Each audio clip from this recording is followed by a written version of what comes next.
Chapter 7 हम लोग start कर रहे हैं lifelines of national economy, geography का चैप्टर है ये। देखिए, इस चैप्टर में हम लोग क्या डिस्कस करने वाले हैं, हम ट्रांसपोर्ट के बारे में डिस्कस करने वाले हैं। किसी भी कंट्री की इकोनॉमी की लाइफलाइन बहुत हद तक जो है वो ट्रांसपोर्ट पे डिपेंड करती है। जैसे हम लोग देख रहे हैं कोविड के टाइम पे, कोविड में क्या हो रहा है, सारी एयरलाइंस बंद हैं, रेलवेज़ बंद हैं बहुत जगह पर। तो गवर्नमेंट का, कंट्री का बहुत नुकसान हो रहा है क्योंकि ट्रांसपोर्ट से बहुत ह्यूज अमाउंट में जो है आपका रेवेन्यू, पैसा इकट्ठा होता है। तो इस चैप्टर में उसी ट्रांसपोर्ट के बारे में डिस्कस करेंगे, उसके टाइप्स के बारे में पढ़ेंगे। अब बात आती है कि ट्रांसपोर्ट का यूज़ क्या होता है, क्या काम आता है ट्रांसपोर्ट। ट्रांसपोर्ट जो होता है ना, वो गुड्स एंड सर्विसेज के मूवमेंट में काम आता है। तो पहले आप एक स्टार पॉइंट लिखेंगे कि for a country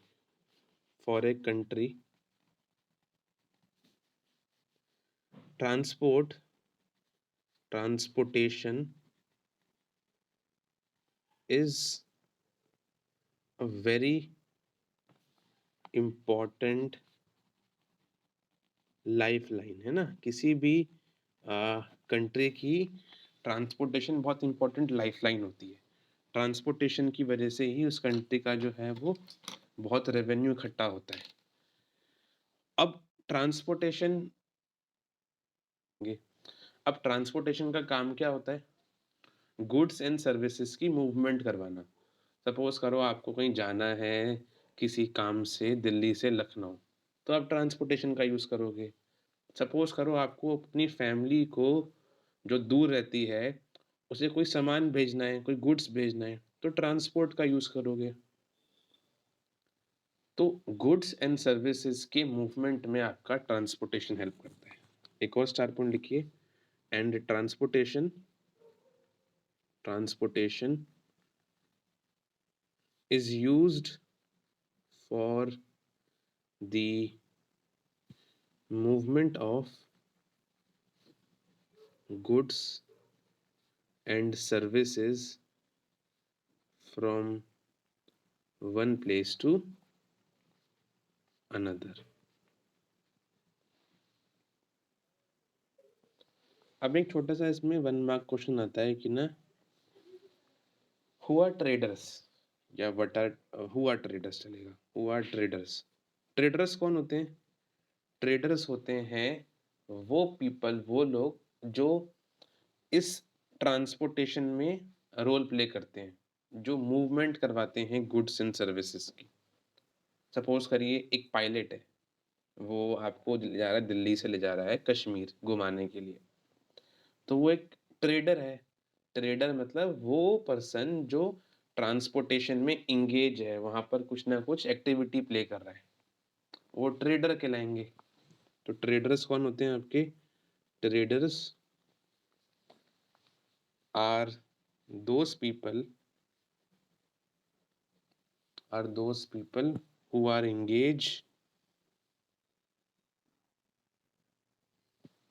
engaged in facilitating the movement of goods and service.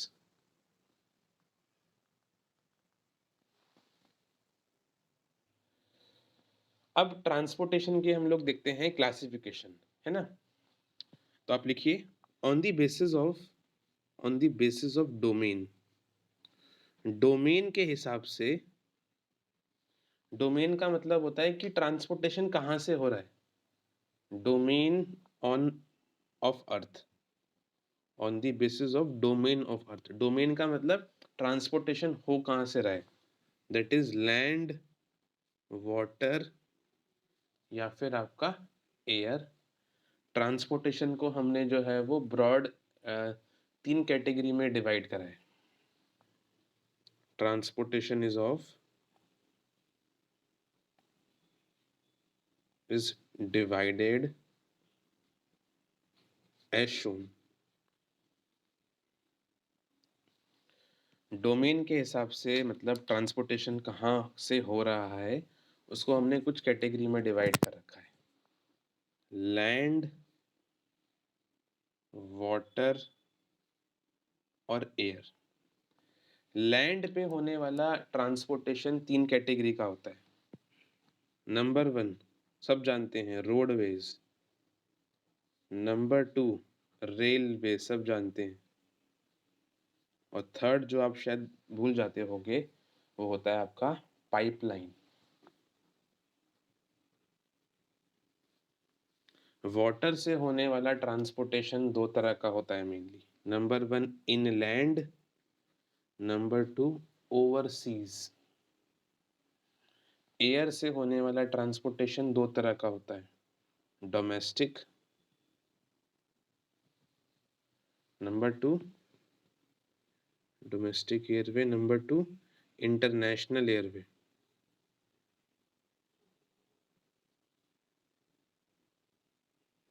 अब डोमेस्टिक एयरवे को हमने फर्दर 2 और पार्ट्स में डिवाइड कर रखा है। डोमेस्टिक एयरवे को हमने डोमेस्टिक एयरवे को 2 पार्ट में डिवाइड कर रखा है। पब्लिक अंडरटेकिंग आपकी अंडरटेकिंग, और सेकंड है आपका प्राइवेट एयरलाइंस। लिखिए, बताता हूँ मैं इनके बारे में। देखिए, तीनों को समझते हैं। लैंड पे होने वाला ट्रांसपोर्टेशन तो बहुत सिंपल है, रोडवेज। जैसे गवर्नमेंट या जो प्राइवेट लोग होते हैं वो रोड बनाते हैं, हाईवे बनाते हैं, और जिसके थ्रू हमारी कार व्हीकल्स मूव करती हैं। तो रोडवे एक तरीके का ट्रांसपोर्टेशन है। रेलवे, जो गवर्नमेंट रेलवे बिछाती है ताकि हम जा सकें दूर। पाइपलाइंस, पाइपलाइन से भी तो होता है ट्रांसपोर्टेशन। आपके घर में जो है वो अ, गैस आती है जिससे आपके घर में खाना बनता है, तो पाइपलाइन के थ्रू ही मूवमेंट होती है। इसके अलावा बहुत जगह पर ना कुछ केमिकल्स की मूवमेंट होती है, वो इससे होती है। दूसरा, जब हम बात करते हैं कि सीएनजी वगैरह, जैसे आपको पता होगा, जब पेट्रोल की रिफाइनरी होती है ना, पेट्रोल जब रिफाइन होता है, जब पेट्रोल पूरा तैयार होता है, साफ होता है, तो उससे सीएनजी वगैरह गैसेस बनती हैं। अब वो सीएनजी गैसेस जो होती हैं ना, उनको क्या करते हैं कि ना रेलवे के थ्रू या रोडवे के थ्रू ट्रांसपोर्ट नहीं करते। क्या करते हैं, एक अंडरग्राउंड पाइपलाइन बिछाई जाती है। सपोज करो मुंबई में जो है वो एक पेट्रोल की रिफाइनरी है जहाँ पेट्रोल बन साफ हो रहा है। पेट्रोल साफ हो रहा है तो वहाँ सीएनजी बनी। अब वो सीएनजी वहाँ से दिल्ली भेजनी है, तो ये तो होगा नहीं कि गाड़ी में भरेंगे वो सीएनजी और डाल लेकर आएंगे। उससे क्या है, चांस है कि लीकेज हो जाए वो। तो उससे बचने के लिए क्या करती हैं, अंडरग्राउंड ही पाइपलाइन बिछा देते हैं ताकि फटाफट वो जो है आपका गैस ट्रांसपोर्ट हो सके। तो गैस या कोई लिक्विड सब्सटेंस को ट्रांसपोर्ट करने के लिए पाइपलाइंस होते हैं। ऐसी वाटर की बात करें, वाटर से होने वाला 2 तरीके का होता है ट्रांसपोर्टेशन, इनलैंड, ओवरसी। नाम ही कह रहा है, अगर कंट्री के अंदर आप जो है वाटर के थ्रू, पानी के थ्रू जा रहे हो एक जगह से दूसरी जगह, शिप शिप्स के थ्रू, है ना, या सबमरीन वगैरह के थ्रू, तो वो इनलैंड है। ओवरसी अगर आप जा रहे हो एक जगह से दूसरे किसी कंट्री, ओवरसीज है ना, तो वो हो गया ओवरसीज ट्रांसपोर्टेशन। ऐसी एयरवे का भी है। अगर आपके देश में एयरवेज या एयरक्राफ्ट, हेलीकॉप्टर्स चल रहे हैं, तो वो डोमेस्टिक एयरवे है। जैसे ओवरसीज था वैसे ही इंटरनेशनल है, कि आप जा रहे हो दिल्ली से, सपोज करो, घूमने के लिए मॉस्को, विदेश जा रहे हो, फॉरेन जा रहे हो, तो वो इंटरनेशनल एयरवे हो गया। अब जो डोमेस्टिक आपके एयरप्लेन्स होते हैं, हेलीकॉप्टर्स होते हैं, उसको गवर्नमेंट भी खरीद सकती है, चला सकती है, तो वो पब्लिक अंडरटेकिंग हो गया। और किसी प्राइवेट, जैसे आपके अडानी वगैरह हो गए हैं ना, इन लोगों ने खरीद लिया तो वो प्राइवेट एयरलाइंस हो गए। तो ये ब्रॉड क्लासिफिकेशन है। अब हम इन सब के बारे में डिस्कस करेंगे स्टार्टिंग फ्रॉम रोडवेज। हाँ, तो अब हम लोग रोडवेज के बारे में क्वेश्चन लिख लेते हैं। पहला क्वेश्चन लिखिए, describe roadways as a means of transportation. Roadway एक ट्रांसपोर्टेशन है, उसको समझाइए। तो अब हम लोग रोडवे के बारे में समझते हैं इंडिया में, है ना? देखिए, इंडिया के अंदर one of the largest roadway network है वर्ल्ड का, क्योंकि हमारे यहाँ पर जो है वो इतने सारे स्टेट्स हैं, तो बहुत सारे रोडवे का नेटवर्क हमारे यहाँ पर है। आपको दिख रहा होगा इतने सारे रोडवेज़ का नेटवर्क हमारे यहाँ पर, यहाँ से यहाँ, कितने सारे क्रिस क्रॉस रोडवे का नेटवर्क हमारे देश में है ना? तो करीबन इंडिया में 2.3 मिलियन किलोमीटर जो है वो रोडवे का नेटवर्क है, और ये रोज़ बढ़ता रहता है, क्योंकि इंडिया जो है वो एक डेवलपिंग कंट्री है, तो यहाँ पर रोड की डिमांड बढ़ती रहती है। इंडिया में जितना स्ट्रॉन्ग नेटवर्क रोडवे का है, उतना स्ट्रॉन्ग नेटवर्क रेलवे का नहीं है। क्यों नहीं है, अभी वो डिस्कस करते हैं। ठीक है, तो हम पहला पॉइंट ये लिखेंगे कि इंडिया के पास लार्जेस्ट रोडवे का नेटवर्क है। सेकंड लिखेंगे कि इंडिया में 2.3 मिलियन किलोमीटर नेटवर्क है रोडवेज का।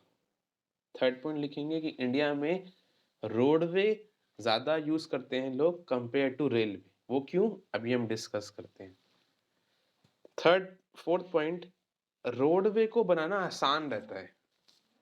ये भी एक रीज़न है कि लोग जनरली रोड को पसंद करते हैं।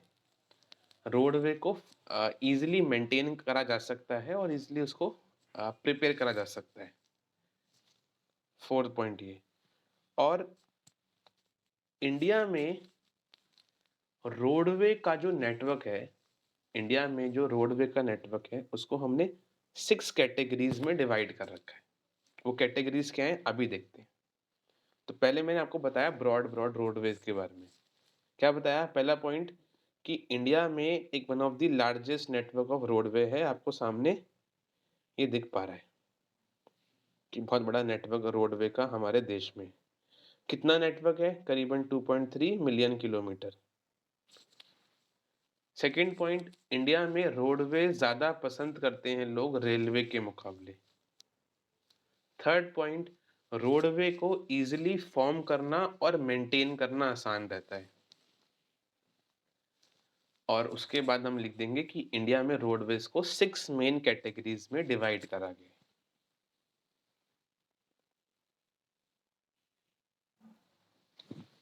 लिखिए पहला पॉइंट रोडवे के बारे में।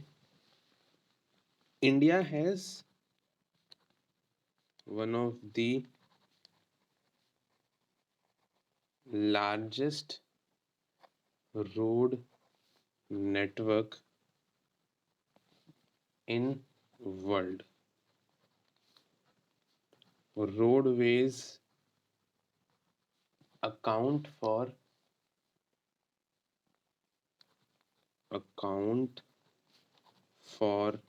about 2.3 million kilometer in India. Third point, in India, roadways have preceded or have an edge over railway.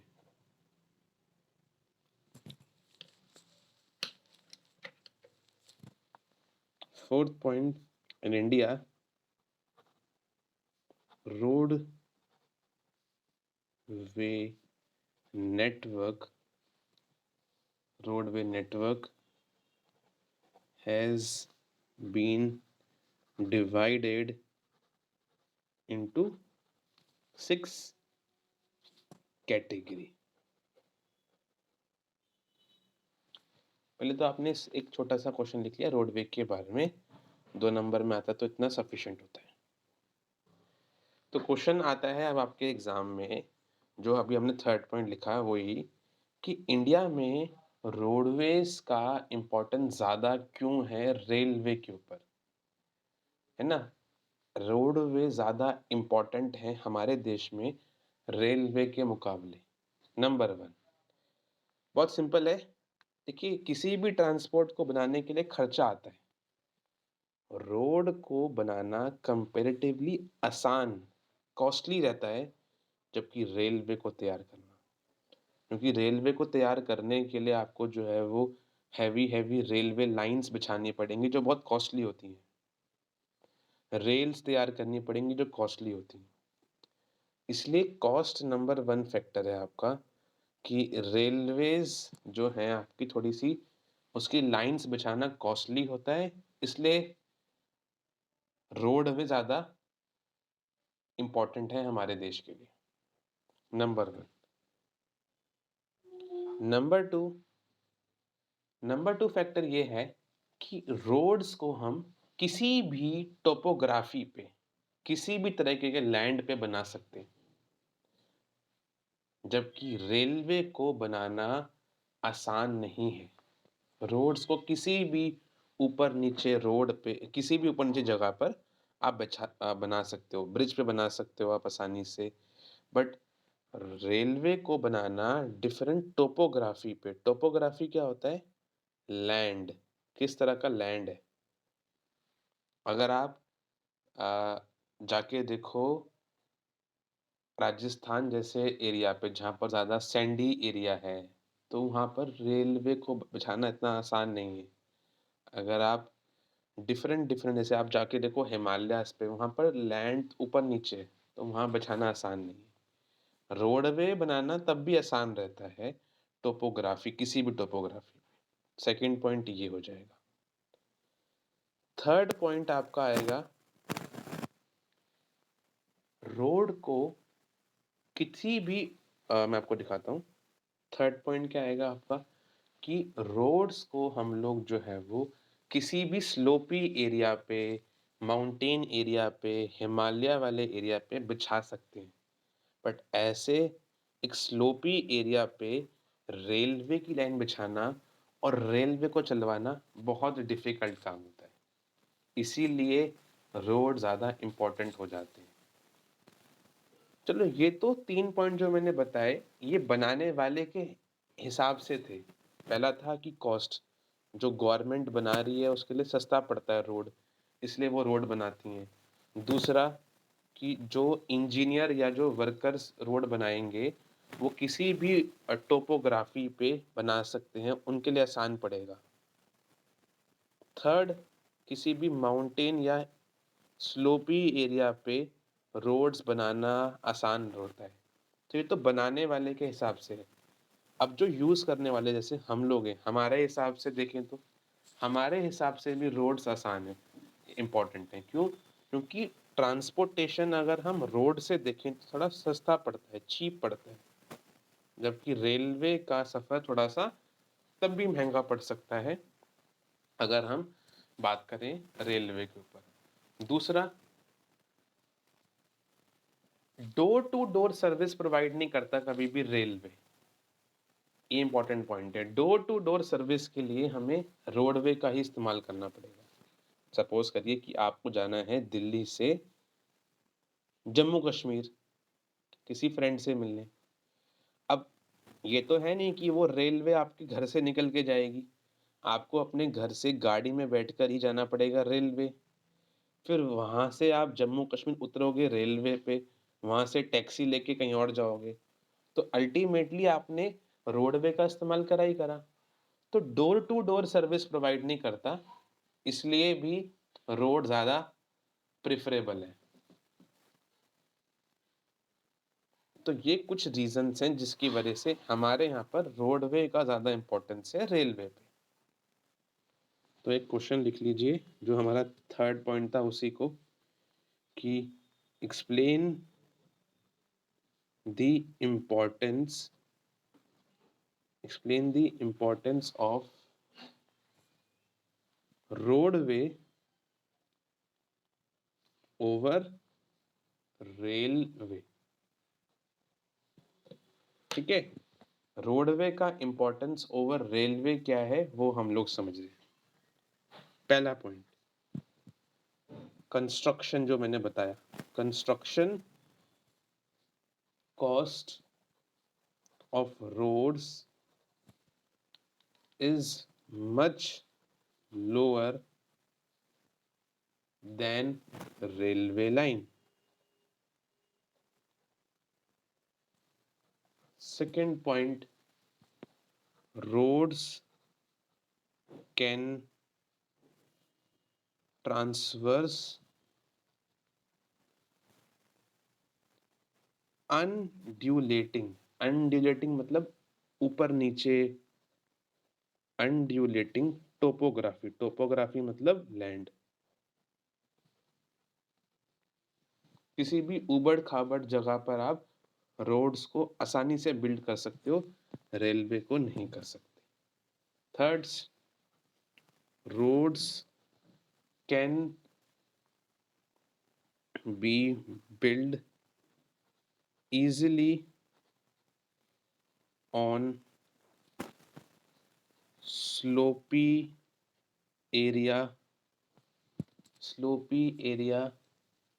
such as mountain or Himalaya compared to railway.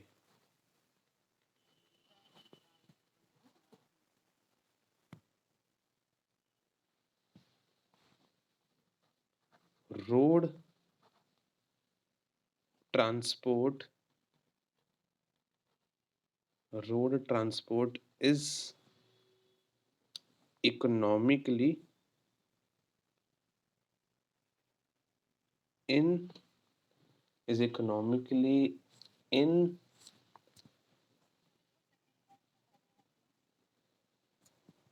transportation of few people.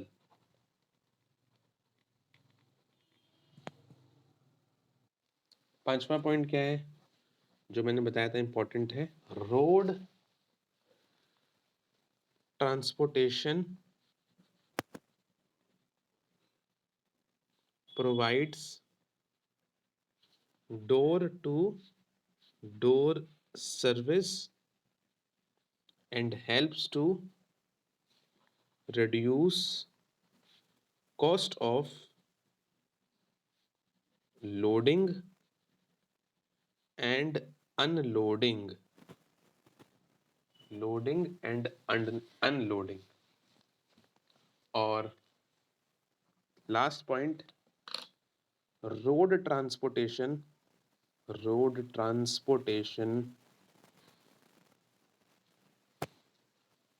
is used as a feeder to other mode of transportation। Feeder का मतलब होता है helper, है ना। Other mode of transportation like air, C.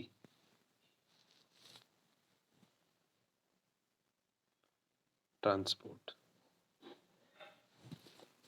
Copy करिए।